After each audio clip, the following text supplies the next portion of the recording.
Ada sebuah rahasia, tapi ini diantara kita saja. Kalau ibu bisa belajar adab ini lebih bagus, atau tanamkan kepada anak anda, cucu anda, belajar adab lebih dahulu, maka Allah akan buka semua peluang ilmu dengan begitu mudahnya. Adabnya berhasil, ada orang yang ketika adabnya berhasil baru dibacakan sekali, Allah sudah tanamkan kalimat itu dalam jiwanya, seketika hafal. Imam Al-Bukhari itu sekali dibacakan langsung hafal. Abu Hurairah punya adab yang tinggi, didoakan oleh Nabi, begitu dibacakan seketika langsung ingat. Ada orang yang baru mendengar langsung paham kemana arah pembicaraan ini. Ada. Apa rahasianya? Yuk, adab yang kedua. Satu tadi lurusnya niat, dalilnya sudah ada. Makanya Nabi menekankan di Al-Bukhari nomor hadis yang pertama, innamal a'malu bin niat. Amal itu bergantung kepada niatnya. Maka ibu tolong luruskan niat, Bu. Anaknya kalau sekolah diniatkan diluruskan niatnya karena Allah. Ibu saya tanya, anak disekolahkan supaya pintar apa supaya Allah ridha? Ridha. Benar. Hah? Supaya pintar apa supaya Allah ridha? Tuh kan mulai nambah, pintar dan Allah ridha. Coba dilihat lagi. Kalau ibu ingin Allah ridha, ibu pasti akan mencari sekolah yang mendatangkan keridhaan Allah. Coba, ibu pengen Allah ridha. Allah ridha dengan orang yang soleh. Allah ridha ketika hambanya tidak meninggalkan sholat. Nah, ibu sekolahkan anak di tempat yang tidak mengajarkan sholat.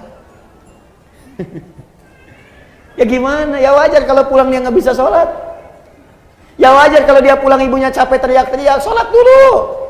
Nah, asarnya, mama gimana sih? Tadi barusan duhur, sekarang udah asar lagi. Coba cek.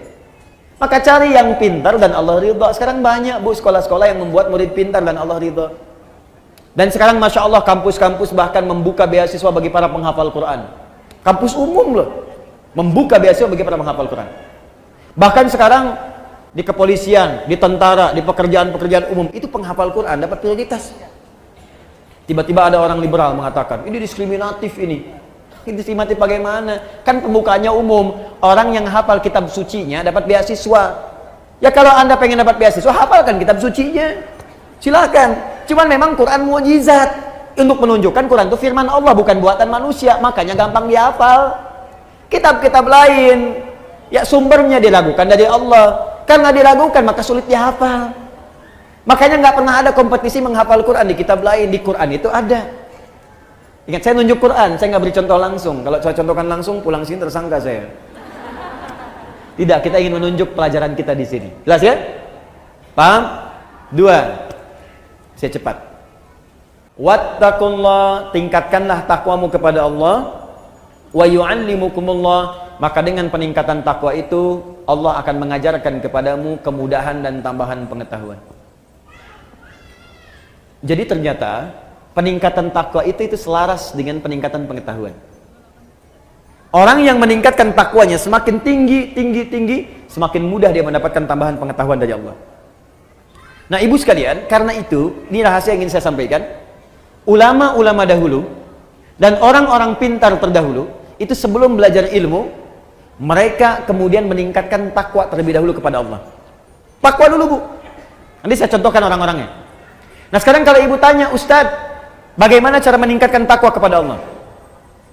Kalimat takwa dalam Quran, itu derivasinya disebutkan 115 kali. Ada 115 kali. Dari 115 kali penyebutan ini, puncak paling tingginya itu dua.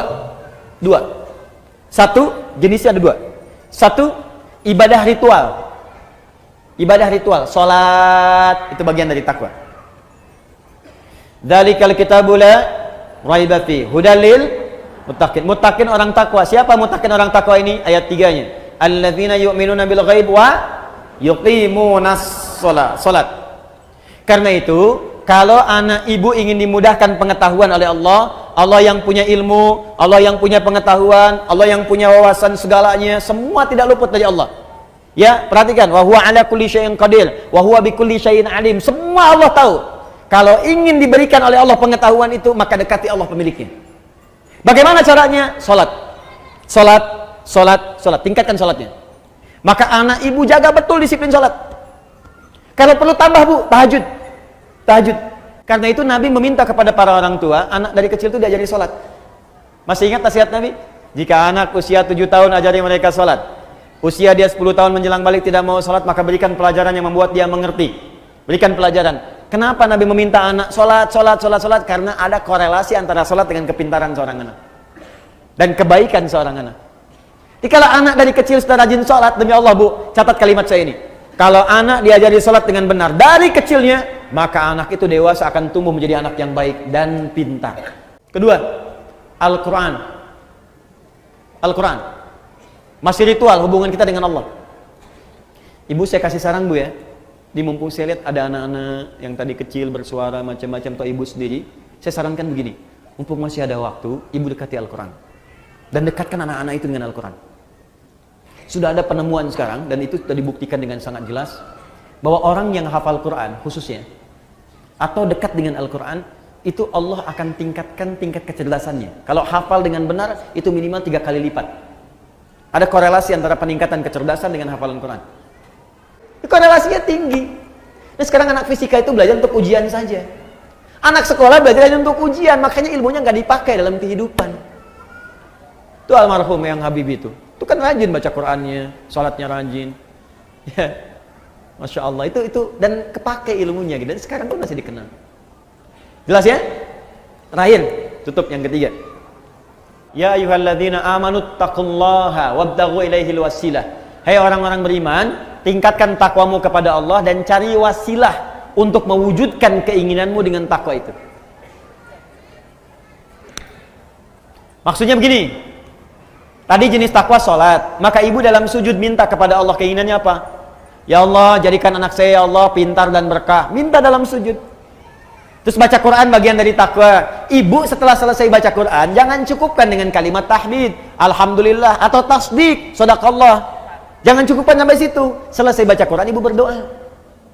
Ya Allah, anugerahkan kami syafaat dengan Quran ini. Ya Allah, perbaiki akhlak saya ya Allah dengan keberkahan Quran ini. Ya Allah, cerdaskan akhlak anak saya ya Allah dengan cahaya Al-Quran ini. Minta. Itu cepat dikabulkan. Saya lihat sekarang banyak orang baca Quran itu cuma selesai aja. Baca shadaqallahul azim, tasdik selesai, sudah. Enggak, berdoa dulu. Berdoa. Nah, amalan terakhir yang ketiga, rajin bersedekah. Rajin bersedekah. Imam Abu Hanifah itu termasuk orang yang rajin sedekah. Gak usah jauh-jauh Bu. Rasulullah sallallahu alaihi wasallam, Masya Allah, itu kalau sedang mengajar juga demikian, rajin sedekah. Nabi itu bisa ribuan kali umrah. Tapi dalam hidupnya hanya sekitar 3-4 kali saja. Ya, bisa berkali-kali haji, tapi tidak semua setiap musim haji datang. Apa yang beliau lakukan? Ternyata diantaranya mengajar para duta-duta mahasiswa yang datang dari luar. Abu Hurairah, Salman Al-Farisi, sahabat yang lain. Tinggal siapa yang ngasuh, yang biayai? Nabi. Di mana? Di sisi Masjid Nabawi. Ada supah namanya. Abu Hurairah radhiyallahu taala anhu, ya. Ada Salman Al-Farisi, termasuk Ali bin Abi Thalib, Ibnu Abbas, Ibnu Umar, belajar aja. Itu yang biayai Nabi. Yang nggak ada bekal, Nabi kasih makanan. Ya, kasih kemudahan dan sebagainya. Nabi itu. Dan Masya Allah ilmunya berkah. Jadi makanya saya diajari oleh guru kami, itu setidaknya kalau belum bisa memberikan sesuatu kepada murid, saya datang pada guru saya bertanya, saya berikan saya nasihat.